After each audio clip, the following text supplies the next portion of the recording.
ndaja n'umwana nabyaye ntabwo yakasa amaguru wasomye kucyo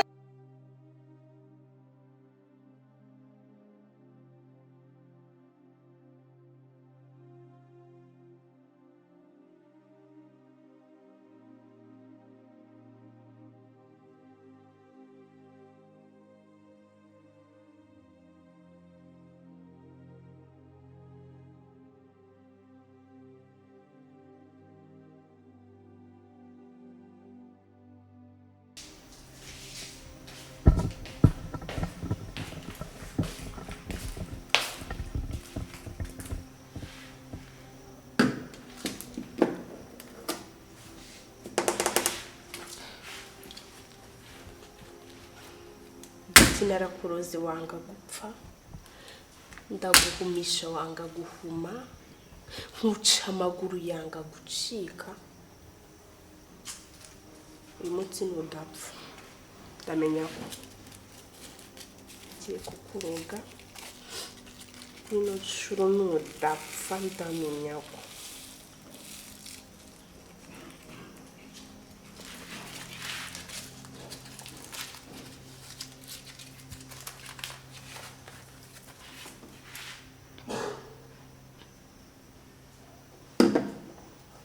ubona turi gusangira nta kintu uri bukeke urumva ko ari bisanzwe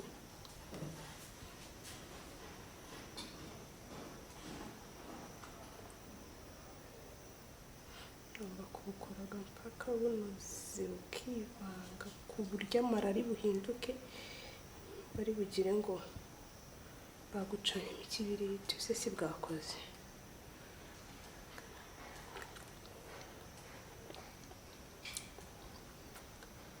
Yesu Kristo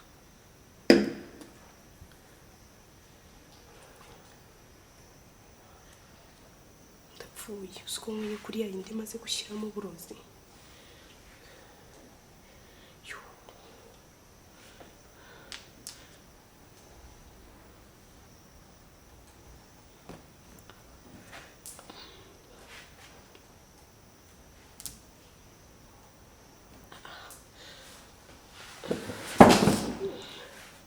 Betty.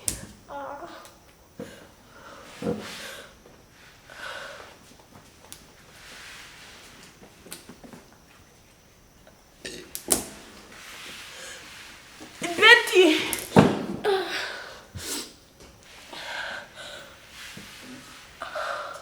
Betty. Karame. Mandari kunja. Vitesse. Mandari kunja. Hamagara teta kujyane kwa muganga. Betty. Karame. Betty. Karame. Mandari kunja cyane. Siturahamagara nde? Umva. Buretse haguruka mujyane mu cyumba mfate telefone. Sibyo? Ntabwo nibishobora guhaguruka. Betty mandari kunja mana we. Haguruka mujyane mu cyumba ntabazi. None se ko ntakugeza kwa muganga. Mana nyagasa. Se ubaye iki? Ntabwo mbizi. Ntabwo mbizi. Teta, Adeline. Yesu nanyakuzaniza izi ngo dusangire. Ariko rero nsomyeho kuri iyi mitarama mu nda ari kundya cyane arangiye nyimara kunywa ariko none se Jesu sovuye kuyizana kuno mujyane mu cyumba. Se baba ndiko batantabara. Teta! Adeline we, mana we.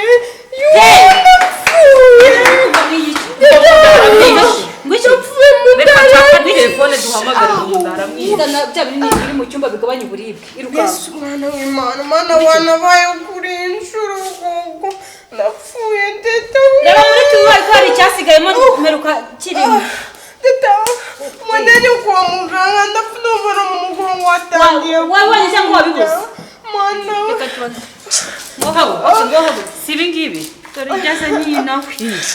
ni by'imituku niba nta byubwo byarashize ndapfuye mana ujyane mu cyumba nzane telefone ugenda neza buretse gatoya reka tugufa yo mayo ndapfuye sikamure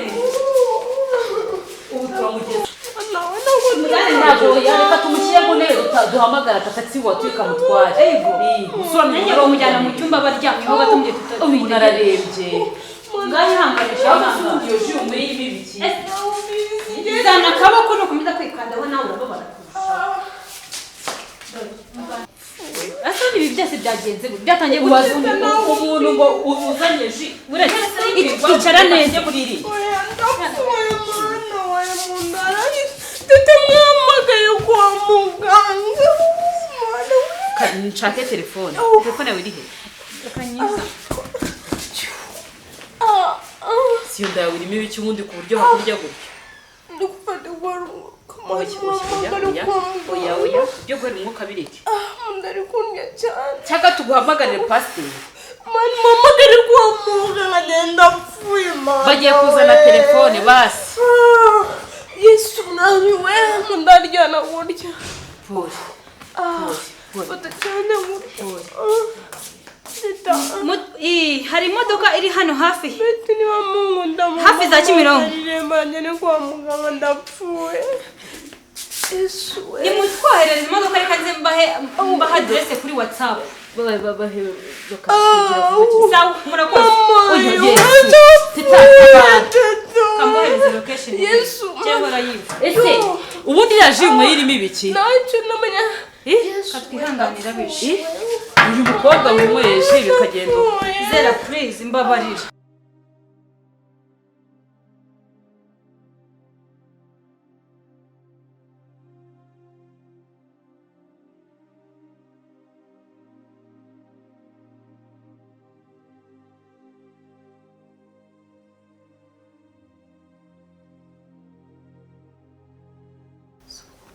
tutabarira umukobwa pe umworohereze ko adasanzwe arwara mu nda bigenze bite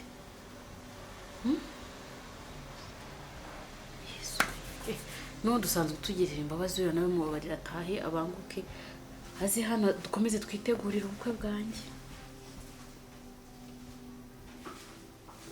yababaye pe Adeline karibu niteretse umutwe ugiye nko gutakara numva nkutwaye mu ntoki Jenge bitese konzi ko ukasa gukubita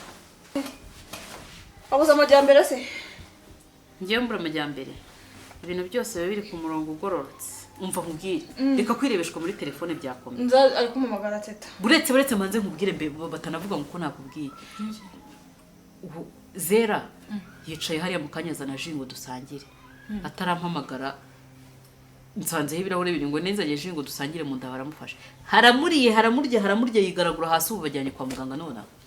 nese afashwa ate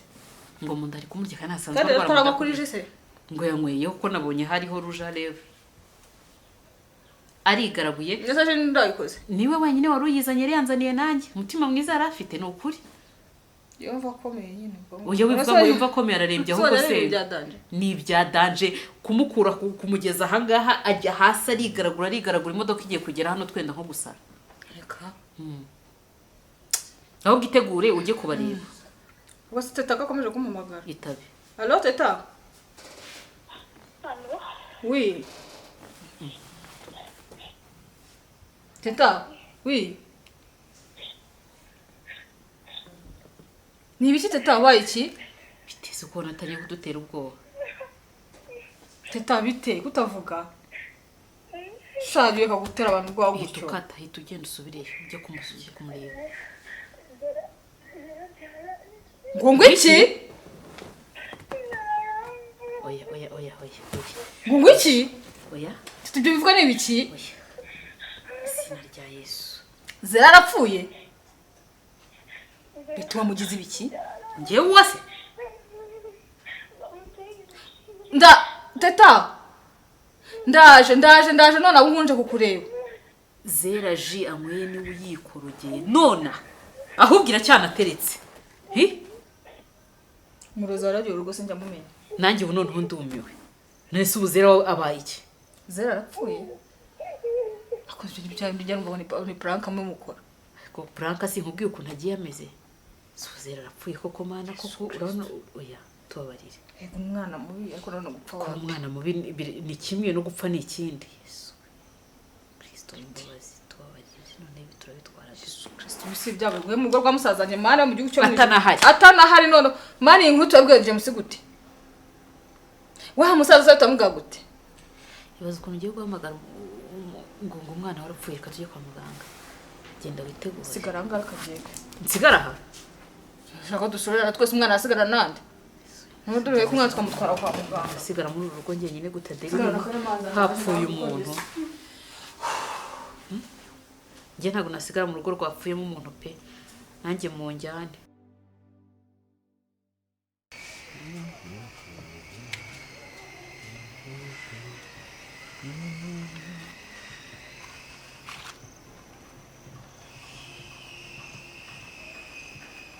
Betty Adeline kugenda ari kwiruka nka kuriya nta kumvugisha Adeline ko nta kintu Betty kanyama zibyabaye hano so ko ndi kubona ibyo byisho byatukuye byabaye iki ahubwo se uri kumpamagara iki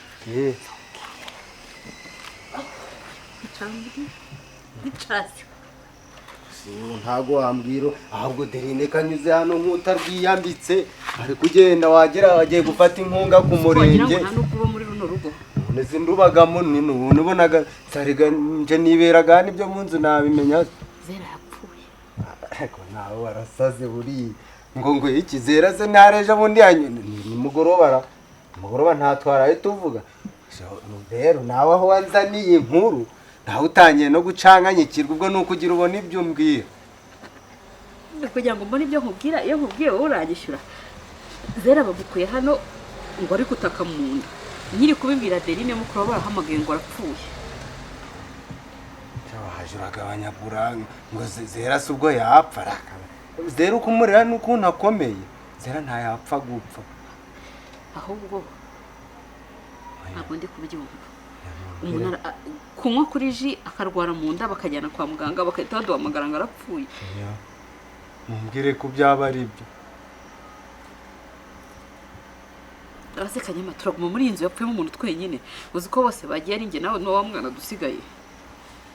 kuko ubu Zera yapfuye apfuye nyine ntago oya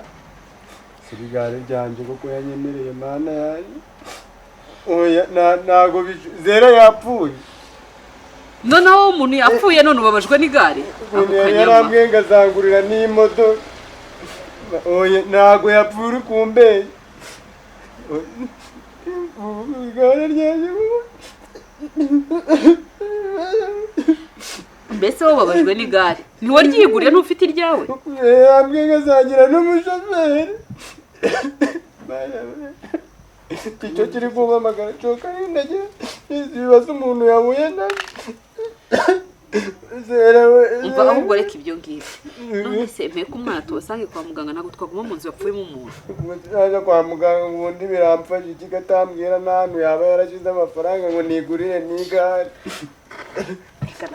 nabonye umuntu nza kuririra wowe umuntu yapfuye ubuzima bwe burarangiye ngo ugwa kwa muganga wamuzura wenda agasiga nguriye n'iryo gare wenda kongera agapfa iki kintu si ikigoryi ikigoryi niwe wakintu abantu bariba bariho gahesangira umwana cyangwa uri mana wamufashe Zera akazuka yarangiza kumpa ibyo yaramubonye nyine kongera ukamugwengeza Zera ariko ubu ibintu ntabyo reba abantu mpamagara wenda mbabwire ko dupfishije umuntu wenda ntaburamo n'abingahe ubu Zera koko yapfa imishinga yari yaranye mana we ese we aro wankorera urubuga urwo kugira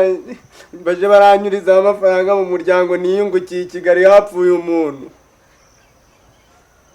oya nkabinkorera ubu burabinkorera banze babagare na ba mama bose mbakusanye babwirane oya buri wese niyo yagenda arashiraho n'ijana se abantu bose biyo ruguru wabwira ko umuntu yagwengeje umuntu uri kugira si bayashiraho sawa oya zera ko mana ko wamfashe ukamugarura wenda tukavugana irya nyuma kavati wenda kanyamanza agenda arawe bakwaye iryo gare wenda mana we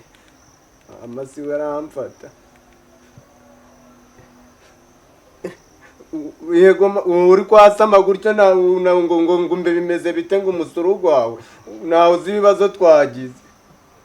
ahantu nabaga bapfishije umukobwa wabo yapfuye kandi yaramfitiye ibintu ariko bagira cece ngo mama nawe nanga nuko uvuga ubusa gusa kiranguke shaka tarige nakubwiraga birumvikana ntabwo babyoshye kubura umuvandimwe ariko ugomba kubyakira nyine nta kundi gusa nabuze reka mbikwereke za video nakubwiye kubera ko naringize amahirwe telefone yanjye ikenera kwaka ariko dore nawe reka nkwereke nawe birebere gusa wihangane birumvikana ko byamera kose umuvandimwe wari umuvandimwe ngero nyakiriza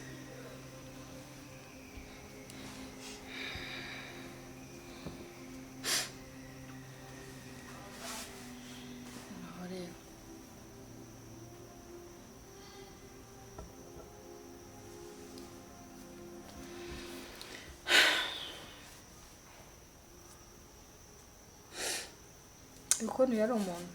reba wowe wumiriza hangana reba do hano do yateruye umwana reba umwana kumwe kurira mugira wari kurira umwana oya buretse ibyo ngibyo nagatora ntabwo ubonye wowe ndabyumva ari umuvandimwe wawe ariko noneho dore ibi ngibi wabona reba ukuntu ari we wishe nikora rero Imana ijya ibigenza hari na rimwe Imana iseze bijya muri uru rugo uvuga ngo niyihane akanga kumva ikigaragara cyo n'ubundi niwe wari waruze Betty Imana yumva ni wari waruze Betty uruka ko Imana yavuze ko umuntu wamuroze kako yanze kwihana Adeline je kumubona yapfuye ayo Zella arambaje pe mu byukuri ari umugome nawe ariko nta yindi shuba gusa ni hangane pe urumvikana amaraso n'amaraso ariko ntabwo yari umwana mwiza ahubwo babwira mu by'ukuri nanjye ntabwo nari umwana mwiza pe twitwaye neza ntabwo nari umwana mwiza nanjye kiriya gihe nanjye natwawe n'ibyo yambwiraga naratwawe n'amarangamutima numva ko ngomba kumugwa inyuma gusa ku ruhande rumwe nawe nkubwiye wanyumva dore ndabyumva wari umubonye ari umuvandimwe ese nibyo muvandimwe ku rundi ruhande urumva kuba nari kubana na Zella na James barigeze kubanaho byari ibintu bingoye ndavuga nti wamuhuza na Rokasi bakabana basi nkabona avuye hano mu rugo kuko natekerezaga ko anytime abantu babanye bagira gutya bakongera bagahuza rero nyine